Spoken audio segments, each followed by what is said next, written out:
Itazimuno haya kusaka kati. Kijja kuko. Tekiganiro. Nija kwa bulungi. Ndi mundana naye tumeseza ajja kufuna ekitambo kimulumbe ajinveeyo. Kwali mtawana.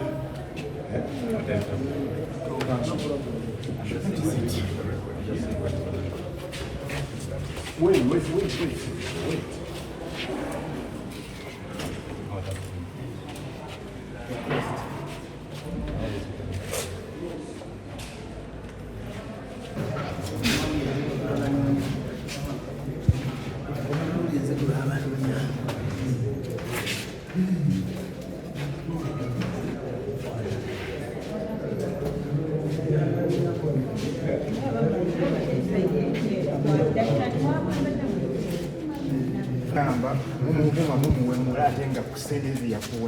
Nze nga Kasumba sinayo kampani gye bayita Kasumba Sons. So ani yamugumye. Namugamba bugambi nti enkwata gye yankwatamu mbi era nkyamu. Naye nsobola okwetereza wenaba nvudde wano. Enkwata yange ajja kusobola okugiddabiza. Mwena yabayita weewuunye. Kakati ssente z'abawa obudde bwatwala ng'abayita. Bifaanagana era ng'okwagala okuttattana omuntu. Omusajja mumuwemula nze naani? Nze Kasumba Rashid. Tewali mulala akolera mu nze. Toyinza kuwemula muntu ng'oli luzira. Yanjagaliza luzira ngenda kubeerayo savinge paka we namalira. Ninga akasente ko kamanyiko.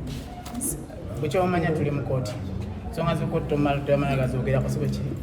Omulamuzi ajja kukola ekisinga obulungi. Kijja kugwa kino ne Katonda. Embeera y'obulamu oli otya? Mbi nnyo. Sekere empunza asiri. Mbi nnyo.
On the payment of the judgment dates. So in the premises, that is further remanded to the 31st day of October 2023 for you to appear. So that is further remanded to the 31st day of October 2023 for him to appear before the trial magistrate and run away, keep in hiding,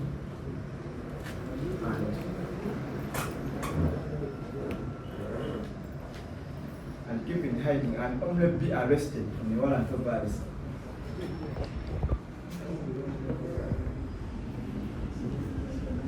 I retaliate my earlier prayer.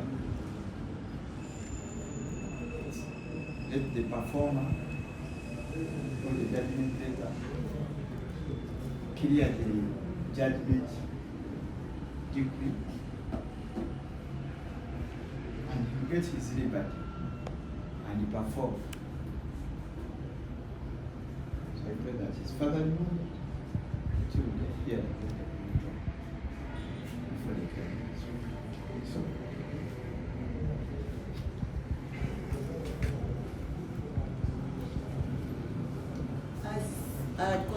available on Friday. I am not the person who is handling this matter. And trial magistrate is actually undergoing training in the case since he was transferred to Mengonyori. So he will be available tomorrow. I'm going to remind you till tomorrow when you will be brought, and the trial magistrate will make the necessary decisions on your submission. Yeah, further mandate till then.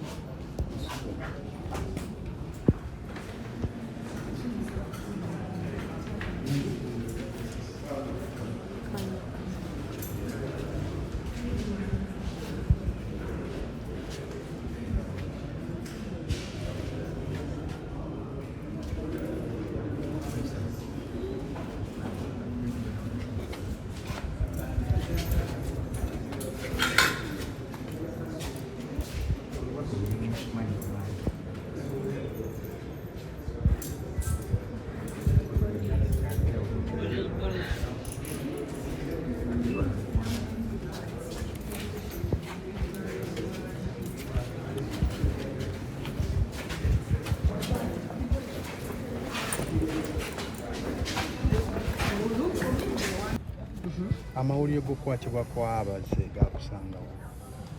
Omulimu gye nkolera ku Ham shopping grounds Nakivuba. Otya?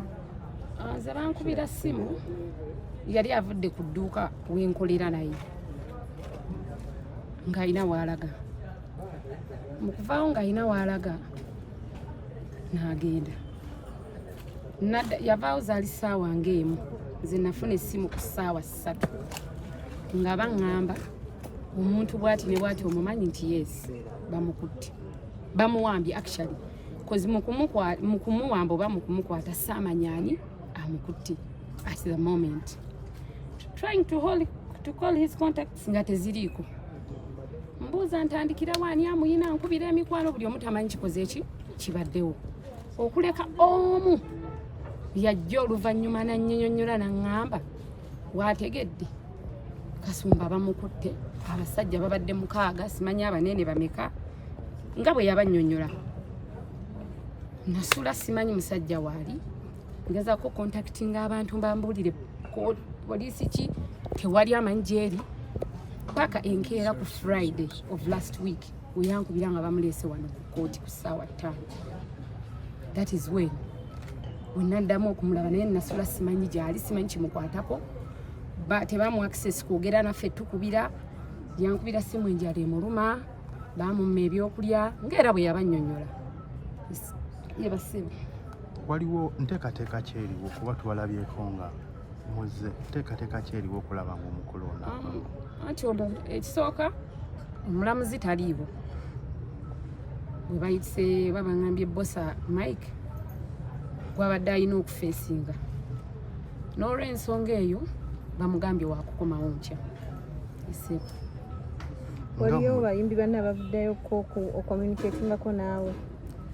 Nze engeri gye siri muyimbi, I want to be honest with you, sibimanyi nnyo era tewali yankontakti nze kubanga nabo tebammanyi. Nyenyabo Oba wali mu mbeera ki? He's not fine. Ne bwe yandibadde gwe he's not fine because yawambibwa tebamuwa chance kwogera tebamuwa chance kukubi contacting abantu kulaba nti asobola okufuna obuyambi mu kaseera ke bamukwatiramu. Abaami abakwata bbaawo bakooti biriifu bagamba nti tolina mpisa nnungi.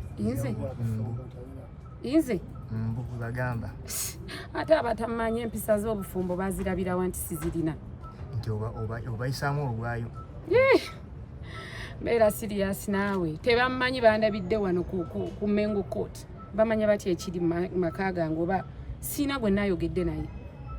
Bebatwaze ne message nti omubavuma bw'akwata bbaawo ate nga bo bakola mulimu gwabwe nti client waabwe yabagamba bamunoonyi paka bamufuna asobola sola ssente zeeyama eziri mu mwaka omulamu. Yes message gye bakulaze nga nze yabavuma bo bagamba gwabavuma. si kituufu.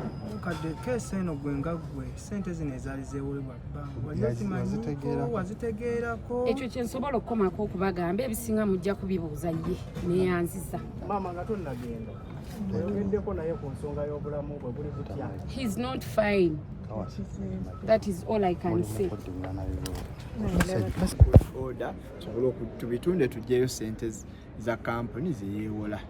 Kanso omuntu waba yeewola mubamu ebintu byasingayo. Tulowooza nti Swaba talina kintu kye yasingayo. Swaba talina kintu kyonna kye yasingayo, looni baagimuwangu ku bwa Sseruganda nga kampuni emwesize. Tubadde twogerako ne Swaba Kasumba agambye ye talinayo kampuni yonna. Talinayo kampuni. Kampuni yonna ndowooza mu mwamuwolera ssente. Anti omusango bwe guli ne agreement yazisayininga. So kati yalina chance obyegaana naye chance eyo era mulamuzi yalabanga kampuni yamuwola kwe kusalawo omusango asasule ssente. Mukyala wagamba nti embeera y'omwami we si nnungi health wise. Temumulowoozezaako mu mbeera y'okumusonyiwa. Tetusobola kusonyiwa. Kusonyiwa kiri kimu kyandibadde bo kwegatta wamu ne bayamba ne basasula ssente omwami waabwe n'avaayo. Nga bwe bazze n'akakadde kamu leero bongera okunoonya ssente omwami waabwe akole ki aveeyo mu kkomera. Watyanga agambye nti ndi mwetegefu zisasula naye ngenda zisasula nga ndi bweru kubanga we nabeera munda nyinza obutasobola kuzinoonya. Anti nkunnyonnyodde ne nkugamba nti omusango twaguteekayo mu mwezi gwa January. Kuva January Swaba Kasumba teyatunoonyaako. Bino byonna babyogera bamutumaze mukwata. Teyatunoonyaako wadde okola ki okujja okuteesa neyamuwola ssente. So tetukyasobola kumwesiga ffe. Kubanga neera yabula ne tumukwata nga tumaze mu tracking. So tetukyasobola kumwesiga. Family egamba nti enkwata gye mwamukwatamu yali mbi. Omuntu bamukwata bulungi ndowooza temumusanzeeko na lubale lwonna era bw'aba ayogera nammwe ayogera n'okukyatyaliza n'akyatyaliza. So bamukwata bulungi ne bamuteeka ku poliisi era ne leero bamuleese okuva e Luzira ng'ali bulungi talina ttabu. So balimba bulimbi baleme kwekwasa busongasonga basasule ssente ezibangibwa bafune omuntu waabwe. Muli mukwatagana ne family olw'okuba nti muyinza okuba nga mwagala ebyobugagga mu bifefeete wabanga aganye okusasula. Muli mukwatagana ne family? Twagala okusinga kusasula ssente. So family omuntu yenna wa family babazze n'atutuukirira ne tuteeseganya engeri gye bagenda okusasulamu ssente ennuŋŋamu tetulina buzibu bwonna.